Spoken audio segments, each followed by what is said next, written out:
আপনাদের সবাইকে হাত জোর করে ধন্যবাদ জানাই, মাথাঞ্চিকে ধন্যবাদ জানাই। কারণ এই গরমে আপনারা 10:30টার দিকে দাঁড়িয়ে আছেন, তার জন্য মন থেকে আপনাদের সবাইকে অসংখ্য অসংখ্য ধন্যবাদ।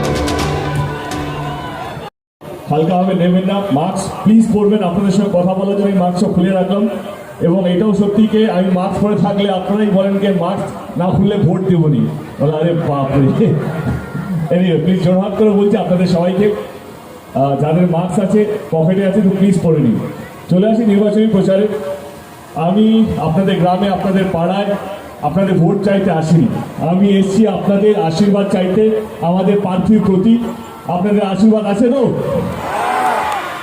আমি অতটা রাজনীতি বুঝি না, আমি এখনো অনেকটাই কাঁচা রাজনীতির মধ্যে।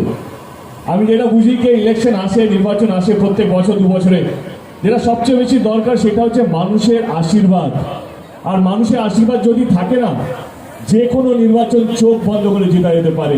তো সেই জন্য আমি আপনাদের কাছে হাত জোর করে আপনাদের বিনতি করছি কি আপনাদের আশীর্বাদ আছে না পাত্রতার প্রতি?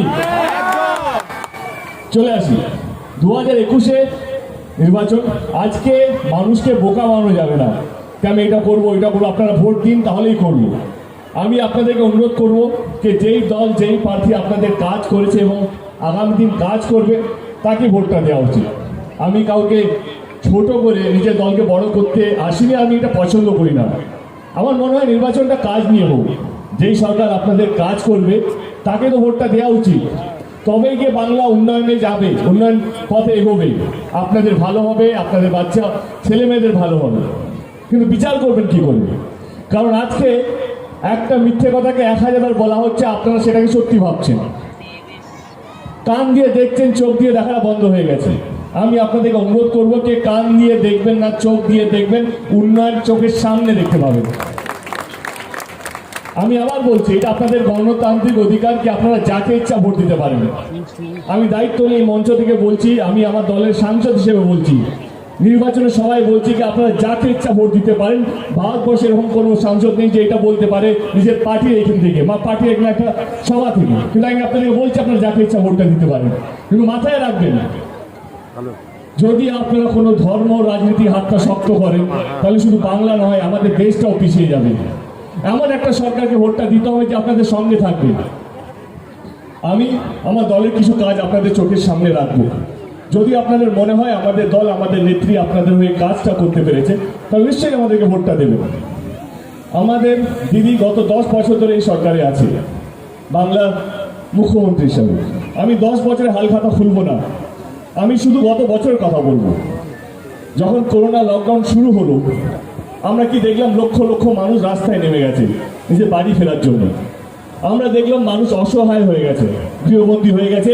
আমরা সবাই একটা ঘরের মধ্যে বন্দী হয়ে গেলাম। হসপিটালে করোনা রোগীদের ভিড় শুরু হয়ে গেল, ওষুধপত্র পাওয়া যাচ্ছে না, ইত্যাদি ইত্যাদি অনেক কিছু। আমরা কি দেখলাম? আমাদের আদরণীয় অন্য রাজ্যের মুখ্যমন্ত্রী এবং আদরণীয় প্রধানমন্ত্রী, শ্রদ্ধা জানিয়ে বলছেন, কাউকে ছোট করছি না, আমরা দেখলাম আমাদের আদরণীয় প্রধানমন্ত্রী এবং অন্য রাজ্যের সমস্ত মুখ্যমন্ত্রীরা তাদের অফিসে বসে সমস্ত অর্ডারগুলো দিত, সমস্ত আদেশগুলো তারা তাদের অফিসে বসে দিত, কেউ রাস্তায় নামেনি। তখন ভারতবর্ষে একমাত্র মুখ্যমন্ত্রী যে রাস্তায় নেমে দেখেছে মানুষ ভালো আছে কি নেই, তার নাম হচ্ছে মমতা ব্যানার্জি।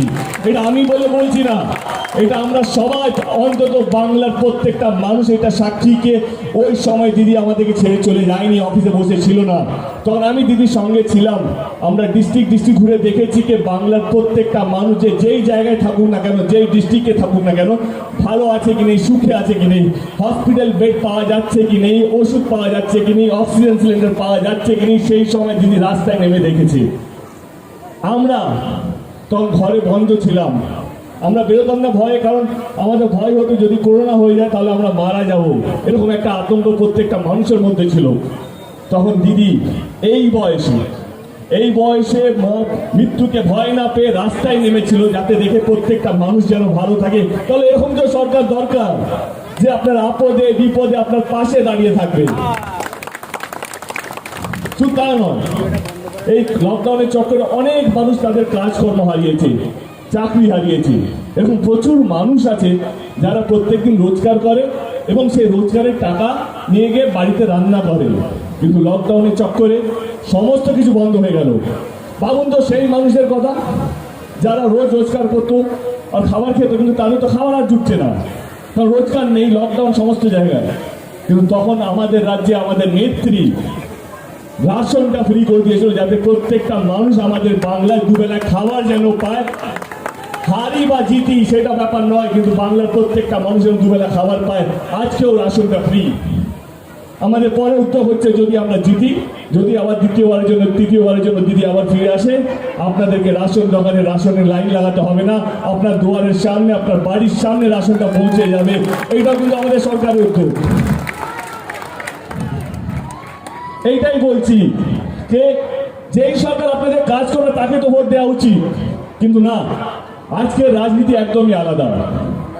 আজকের রাজনীতির সঙ্গে আমি না কোথাও যেন খাপ খাওয়াতে পারছি না, কারণ আজকের রাজনীতি পুরোটাই ধর্ম নিয়ে হয়ে গেছে।